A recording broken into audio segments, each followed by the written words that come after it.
Hello बच्चों, कैसे हो आप सभी। मैं आपसे बहुत गुस्सा हूँ कि मैं आपके लिए इतनी मेहनत करता हूँ और आप चैनल को ना तो लाइक करते हैं, ना सब्सक्राइब करते हैं, ना कमेंट करते हैं। मैंने अभी वीडियो डाली थी, ना तो उसमें किसी ने कमेंट किया है, ना लाइक की है, ना किसी ने सब्सक्राइब किया है। मैं इतने पैसे होने के बावजूद भी आपकी चिंता झेल रहा हूँ और झेलने के बाद भी मैं 2 घंटे 3 घंटे आपको पढ़ा रहा हूँ, मेन क्वेश्चन करा रहा हूँ जो कि 100% 10th बोर्ड के पेपर में आएंगे ही आएंगे। तो मैं आ चुका हूँ चौधरी साहब CBSE main question of chapter number 4 exercise 4.3। पहले लिख देंगे 80 में से 80 मार्क्स। जब मैं पढ़ाऊँगा ना, इस दुनिया में कोई भी बच्चा फेल नहीं हो सकता। तो आज हम चैप्टर 4 के एक्सरसाइज 4.3 में पहले पार्ट में आपको बताऊंगा कि वे पार्ट कैसे पेपर में हमको फॉलो करने हैं, मतलब कि करने कैसे हैं और कैसे क्वेश्चन सॉल्व होंगे। तो पहले हम लिखते हैं find the nature of the roots of the following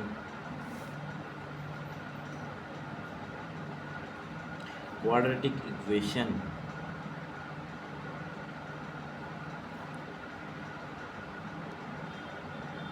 if real roots exist, find them। तो बच्चों, मैंने चैप्टर 4 आपको समझाया नहीं है और आपके स्कूल वगैरह में आपको समझाते हैं। अगर आपके समझ में नहीं आता तो हमारे शोभित भैया हैं, शोभित नरवाल, या उनका नाम क्या है मुझे ध्यान नहीं अच्छी तरह, तो आप उसके लेक्चर उसमें से देखना। उसको समझने के बाद NCERT में जितने भी चैप्टर 4 के क्वेश्चन हैं जो मैंने करवा दिए हैं तो मेरे में से देखना, और नहीं तो आप क्वेश्चन अपने आप करना। समझ रहे हो ना, लेक्चर देखना है ना। मैं आपको इतना, मेरा टाइम नहीं मिलता कि मैं आपको फॉर्मूला, और वे ज़्यादा से ज़्यादा 5 घंटे 6 घंटे लग जाते हैं उनको समझाने में, तो इसलिए मेरे पे इतना टाइम नहीं है। तो मुझको काम भी बहुत है, घर का भी है, फिर जो है बाहर के आते हैं लोग ज़्यादातर, तो डेली 50-60 लोग तो आने हैं जो कि कुछ बातचीत करने के लिए, और पेमेंट आता है उसके लिए फ़ोन आते हैं, तो इसलिए मैं आपको कर नहीं सकता। तो जैसे कि हम क्वेश्चन नंबर फर्स्ट है, find the nature of the roots. हमको रूट्स फाइंड करने of the following quadratic equation if real root exist find there. मतलब रियल रूट्स, ये फॉर्मूले होते हैं। अभी आपको मैं फॉर्मूले दिखाता हूँ।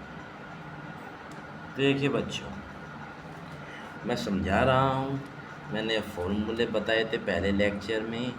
आपको फॉर्मूले वो पहला लेक्चर ना देखा हो तो देखें, और नहीं तो ये रे क्वाड्रेटिक इक्वेशन की जो ये होती है क्वाड्रेटिक इक्वेशन, उसके बाद जो आपके फॉर्मूले, अगर हमको डिस्क्रिमिनेट वैल्यू फाइंड करनी होती है तो हमारा ये फॉर्मूला लगता है, इसमें जो कि अंडर रूट नहीं होता। फिर हमारी पहला आता है D बड़ा होता है, मतलब 0 बड़ी होती है या D बड़ा होता है, तो उसको कहते हैं पॉजिटिव ऑफ B² - 4AC बड़ा एन नेगेटिव। एक होता है डी इज इक्वल्स टू 0, जिसका फॉर्मूला होता है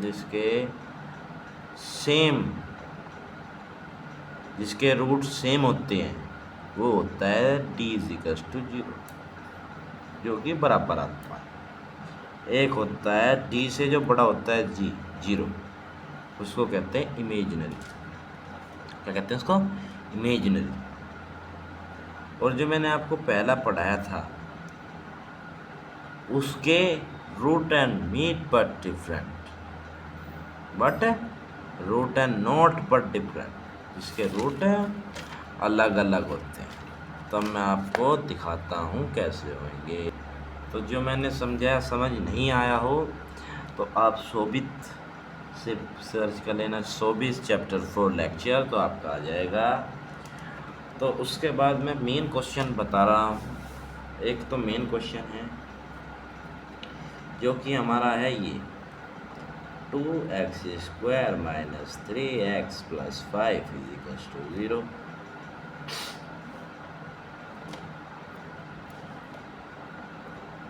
एक सेकेंड। तो इसको मैंने बताया था आपको फॉर्मूला इसमें क्या फाइंड करना है, इसमें खाली डी फाइंड करना है और कुछ नहीं फाइंड करना, डी और रूट्स निकालने हैं, रियल रूट्स। तो हम लिखते हैं यहाँ पे d is equals to √p² - 4ac। Simple formula है, आपने याद कर ही लिया होगा क्योंकि आप अच्छे बच्चे हो।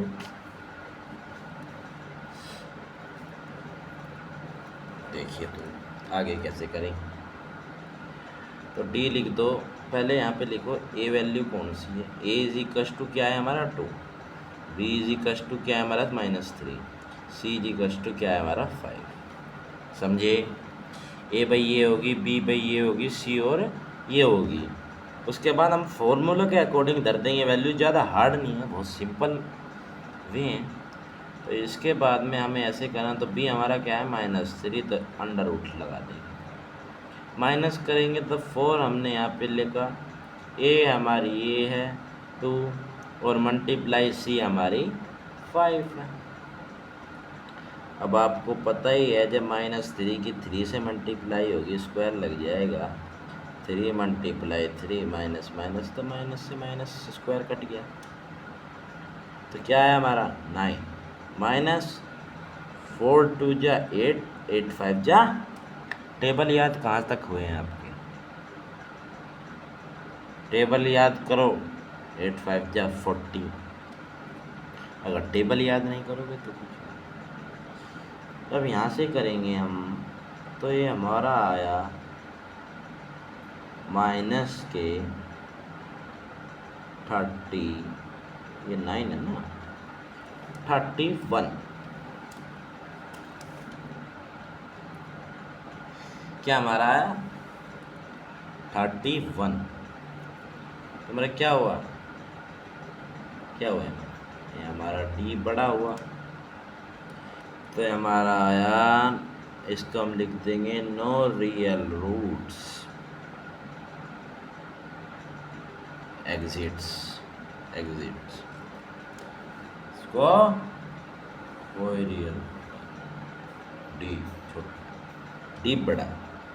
उसके बाद हम दूसरा क्वेश्चन करते हैं, ये इम्पोर्टेंट है पर ये कभी कभी, देख लो मैं जवान देता हूँ, कभी कभी आधे नंबर में या एक नंबर में ये MCQ में आ सकता है, ये नहीं कह रहा मैं आएगा ही, आ सकता है। तो इसलिए मैंने आपको एक क्वेश्चन करा दिया।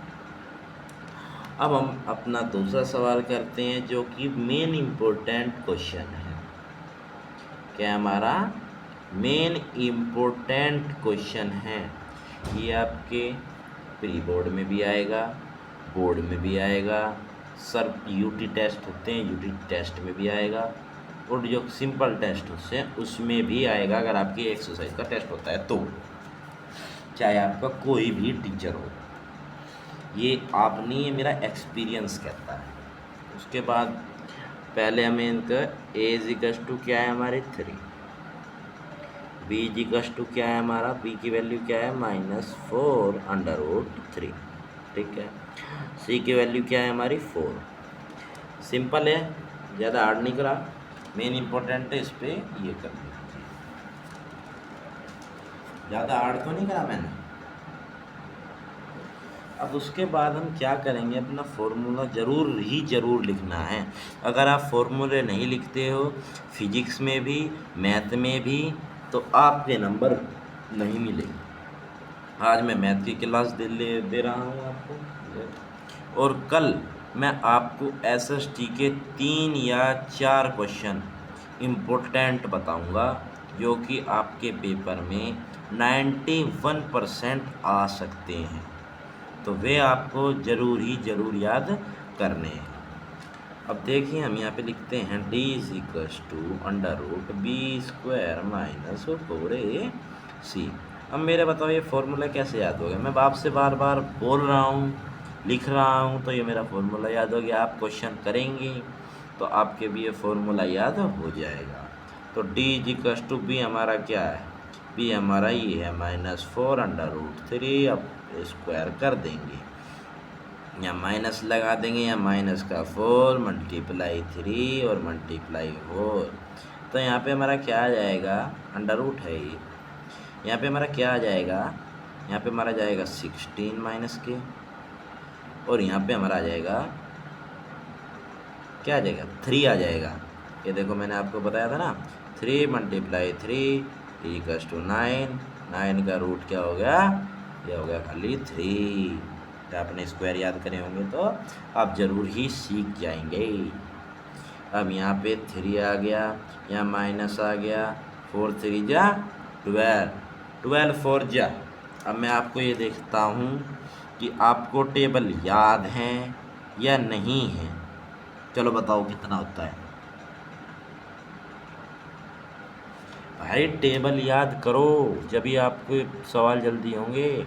ये होता है 12 3 4 4 जा 16, या 4 3 जा 12, 12 4 जा 48।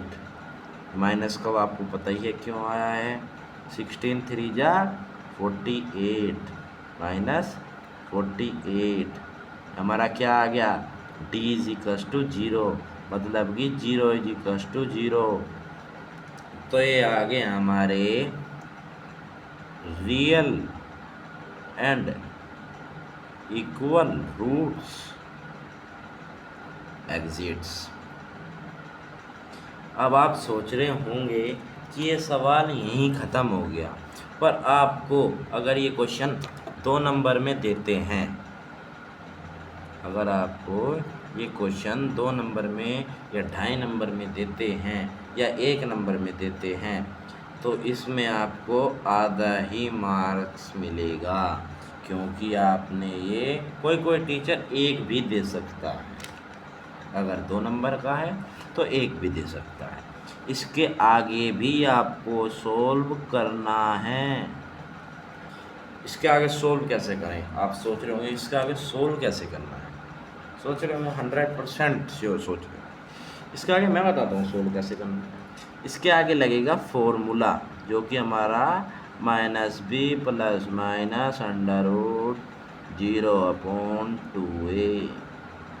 कुछ गलत फॉर्मूला लिखा है तो आप कमेंट में ज़रूर बताएं, समझ रहे हो ना, आप कमेंट में ज़रूर बताएं। तो ये हो गया -b क्या होता है हमारा, -b क्या है, -4 -√3 का, बस ये हटाओ इसको, यहाँ पे -4 √3, ये हो गया यहाँ पे +-।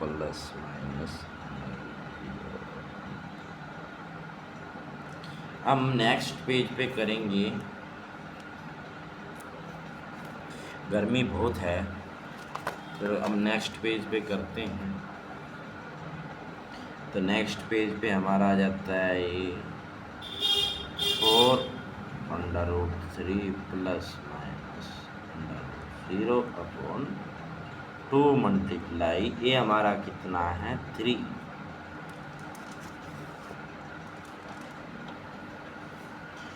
तो ये हमारा आ गया है 4√3 प्लस माइनस 0/6। तो इससे ये कट गया, ये 3 आ गया, ये 2 आ गया। तो नीचे लिखते हैं, ये 0 तो कट ही रही है, इसका कोई महत्व भी नहीं है, समझ रहे हो।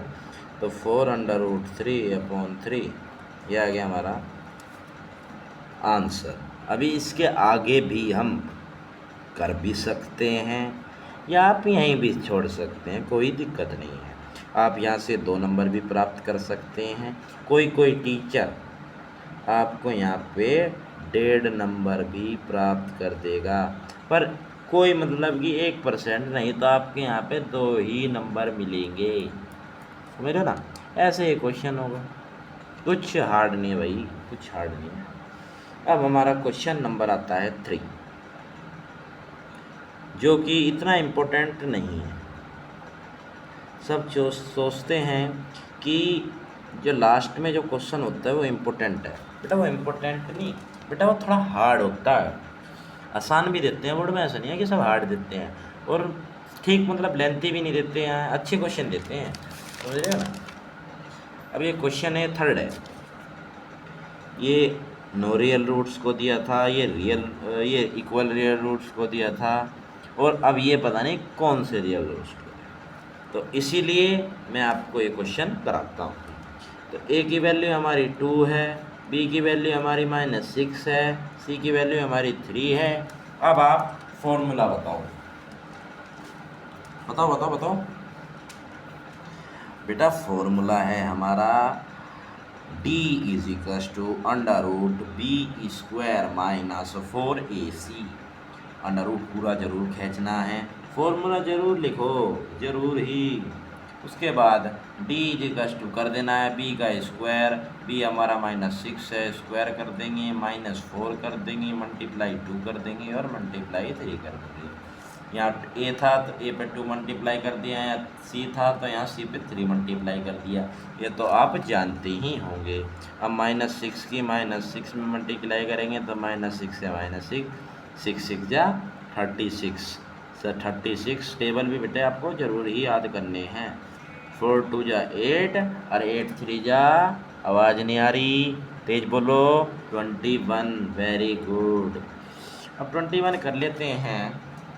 उसके बाद अब क्या करें सर, कुछ नहीं करना बेटे, इसको 36 से माइनस करें, यहाँ 36 21, यहाँ 6 में थे 5 और यहाँ 1, यहाँ बच्चा हमारा √50। अब हम ये हमारा आया D बड़ा है, D ग्रेट। यहाँ पे हम लिख देंगे रियल एंड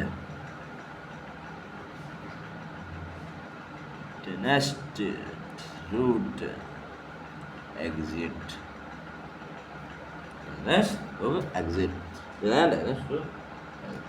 उसके बाद में हमें क्या करना है, यहाँ पे फॉर्मूला लगाना है वही। अगर आपके कोई रूल रियल नहीं फाइंड नहीं होते तो आपको कोई फॉर्मूला नहीं लगाना है। अब ये तीसरी कंडीशन आ गई है। एक पहली कंडीशन थी जो रियल रूट्स नहीं थे, दूसरी कंडीशन थी जो इक्वल रियल रूट्स थे, अब तीसरी कंडीशन है जो रियल भी हैं और ये भी क्या लिख रहा है, ये मुझे कुछ समझ नहीं आ रहा, ये मैंने गलत लिखा है या ठीक है ये, चलो जो भी है मैं आपको बता दूंगा बाद में इसका मतलब क्या है। तो उसके बाद में हमें फॉर्मूला ही लगाना है। फॉर्मूला में आपको मैंने बताया था कि याद बोलो -b प्लस माइनस √15, या फॉर्मूला यहाँ पे लग गया तो हम √15 आपको पता ही होगा। अब यहाँ पे 22a आ जाएगा, इजिकल्स टू करेंगे, -b क्या होता है, -b हमारा -6 है, अब यहाँ पे यहाँ करेंगे प्लस माइनस √15 अपॉन 2 × 2। उसके बाद में हम यहाँ पे लिखेंगे 6 प्लस माइनस √15/4। अब हम यहाँ क्या करेंगे, 4 से 6 काट देंगे। 4 से 6 कट जाएगा, यहाँ पे 3, यहाँ पे 2। अब यहाँ पे हमारा सवाल क्या हो चुका है, गलती हो चुका है। अब हम इस सवाल को करने के लिए क्या करेंगे, आप कमेंट में बताएं, क्योंकि मैं इसलिए ये सवाल आगे ये इसलिए नहीं करा रहा हूँ क्योंकि मैंने फर्स्ट क्वेश्चन कराया है जो कि आ सकता है MCQ। सेकंड कराया है जो कि मेन इम्पोर्टेंट है, 100%। ये आपके प्री बोर्ड में भी आएगा, जो कि आपका ये क्वेश्चन जो कि आपका ये है। अब मेरा 1 मिनट, स्टैंड मैंने आपको बताया था ख़राब हो चुका है, मुझे नया स्टैंड लाना ही पड़ेगा। कोई नहीं, ले आएंगे, मैं अपने नौकर पे मंगा लूँगा, कोई दिक्कत नहीं है। आपको कोई भी कमी नहीं आनी चाहिए, ये मेरा एक असूल है। उसके बाद मैं आपको बताया था ये, एक सेकेंड, ये हमारे थोड़ा मैं हाथ में पकड़ लेता हूँ। उसके बाद हमें क्या करना है, ऐसे था ना, हमें क्या करना है, हमने सेकंड क्वेश्चन कराया था, आपको कराया था नहीं कराया था, इसका आप स्क्रीनशॉट ले लिए। Main important question of exercise 4.3, 100% sure आएगा, प्री बोर्ड में भी, बोर्ड में भी, यूटी में भी, टेस्ट में भी। 100 के 100% लिख के दे रहा हूँ भाई, लिख के दे रहा हूँ। और चौधरी साहब की तो जवान भी वैसे झूठी नहीं होती, एक बार जवान काट दी तो काट दी भाई। उसके बाद हमने तीसरा क्वेश्चन, अब इस क्वेश्चन को आप आंसर बताएंगे इसका, और आप ही सारी चीज़ करेंगे इसकी, समझ गए ना, क्योंकि ये इतना इम्पोर्टेंट भी नहीं है, यहाँ तक आपके लिए हार्ड था। उसके सामने कुछ नहीं, फॉर्मूला लगाना है, जो कॉमन आएगा आपको कॉमन ले लेना है, कॉमन आने के बाद में आपको आगे सॉल्व कर देना है। आपके इंटीजर्स लिख के real roots, digest roots, exist सब लिख के आ जाएंगे, समझे ना, आपके रूट्स लिख के आ जाएंगे। तो मैं ये आपको बताना चाहता हूँ, भैया पढ़ लो, अपने माता पिता का नाम रोशन करो, और अपने शरीर में पावर बनाओ, ये गंदी चीज़ों से दूर रहो। तो मैं आपको यही बताना चाहता हूँ। मैं आपको पिछले लेक्चर में भी बताया था कि मैं 15 दिन में 20 लाख रुपए कमा लेता हूँ, पर मुझे चिंता किस चीज़ की है, मगर जो मेरे बड़े बहन भाई भी हैं वे भी कमा लें, मुझसे ज़्यादा ऊपर जाएं, इसलिए मैं आपको ये बता रहा हूँ। अब ये देख लो, 15-20 लाख रुपए मेरे 2 महीने में आ रहे हैं, 2 महीने में कह रहा हूँ, 15 दिन में आ रहे हैं। तो 15 एक महीने में कितने होंगे, 30 लाख। 30 लाख में मैं क्या नहीं कर सकता, आप बताओ। मेरा केले का खर्चा 30 लाख में नहीं निकलेगा क्या? अकेले का खर्चा मेरा 30 लाख में नहीं निकलेगा? हाँ बताओ। पिताजी हैं, माताजी हैं, इनका खर्चा नहीं निकलेगा 30 लाख महीना, और कभी कभी तो 40-45 और 1 करोड़ भी साल में एक आध बार तो हो ही जाता है। अब आप देख लियो कि इतना कमाने के बाद भी मैं यूट्यूब पे आपके लिए लेक्चर गिर रहा हूँ और इम्पोर्टेंट क्वेश्चन बना रहा हूँ, और आप जब भी नहीं नंबर ला पाए तो मैं क्या करूँगा? क्या मैं मुंह दिखाने लायक हूँ? इसलिए मैंने आपको मुंह नहीं दिखाया। जब मेरे पढ़ाने से किसी बच्चे के 80 में से 80 आ जाएंगे, उस 20 प्रैक्टिकल के जुड़ के 100 नंबर आ जाएंगे, उस दिन मैं फेस रिवील कर दूँगा अपना कि मैं कौन हूँ, और आप देख के चौंक जाएंगे कि ये कौन है। समझ रहे हो ना मैं क्या कहना चाहता हूँ? आज थोड़ा सा जुकाम है, क्योंकि सर्दी भी, और सर्दी कह रहा हूँ, गर्मी, उमस हो रहा है, अब एसी चल रहा है इसलिए थोड़ा शांति है। अब उधर जाऊंगा, उधर लौटूंगा, उधर सोऊंगा। आपको पढ़ा चुका हूँ। अब 12:30 बज रहे हैं, मैं आपको पढ़ा रहा हूँ और सब सो रहे हैं। सुबह फिर मुझे 5 बजे उठना है, फिर मुझे ग्राउंड जाना है। अब देख लो, मैं 5 बजे उठूँगा, 12:30 बज रहे हैं, अभी आधा घंटा और मैं जो हूँ वेस्ट हो जाएगा मेरा सोने में। तो सिंपल है भाई, पढ़ो। मैं आपको पढ़ा किस लिए रहा हूँ, मेरी 4 घंटे की नींद पूरी होएगी। दोपहर में फिर लेक्चर स्टार्ट कर देता हूँ। और कल मैं आपको SST पढ़ाऊँगा, समझ रहे हो ना। कल आपका लेक्चर गिरेगा SST का। SST में 3 या 4 क्वेश्चन मैं आपके इंपॉर्टेंट बताऊँगा, जो कि आपके 90% पेपर में आएंगे। समझ रहे हो ना मैं क्या कह रहा हूँ। तो भाई पढ़ो और आप भी प्रोटेस्ट करो।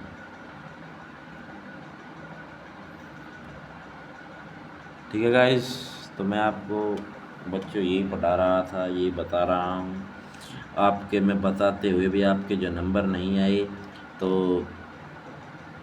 मैं मुंह दिखाने लायक नहीं रहूँगा। तो पढ़ो लिखो, इसलिए मैं आपको लेक्चर बना के दे रहा हूँ कि मेरे भाई, छोटे भाई हैं, छोटी बहन हैं, इनके भी। ठीक है जी। मेरे घर के भी आके कह रहे हैं कि ये कुछ पढ़ना नहीं है। बताओ, आपके सामने सवाल सोल्व कर रहा हूँ नहीं कर रहा हूँ। मैंने मैंने दोपहर में सोल्व करे थे, ये करे थे, ये करे थे। 4.2 गिरी थी पर लेक्चर में नहीं गिरी क्योंकि वो बहुत गंदे बने। ये करे वो घर के कह देते हैं कि सोल्व नहीं करे क्वेश्चन, क्या करो। यही होता था भाई। तो घर की मत सुनो, पढ़ो अपना लगन से और दिखा दो कि मैं भी कुछ हूँ। समझिए ना। तो ठीक है, तो जय हिंद, जय श्री राम। आप पढ़ो लिखो। आज इसी लेक्चर को यहीं समाप्त करते हैं, जय श्री राम लिखकर। ठीक है तो भाई, है ना, पढ़ो लिखो और अपने माता पिताजी का नाम रोशन करो, दादी का करो, बाबा का करो। इसलिए तो मेरी बात जो मैंने बताई है वो आपको मेरे हिसाब से समझ में आई गई होगी। जिसको समझ में आई है वो कमेंट में हाँ या यस लिख के मुझको आंसर देंगे। समझ गए, समझ गए। और मेरे चैनल को मैं आपको इतना सपोर्ट कर रहा हूँ, चैनल को लाइक करना है, सब्सक्राइब करना है और जी कमेंट करने हैं। ठीक है जी, ठीक है जी। जय श्री राम, जय श्री राम लिखो यहाँ पे कॉपी पे। उसके बाद भगवान जी की भी सेवा करनी है। बोलो जय श्री राम।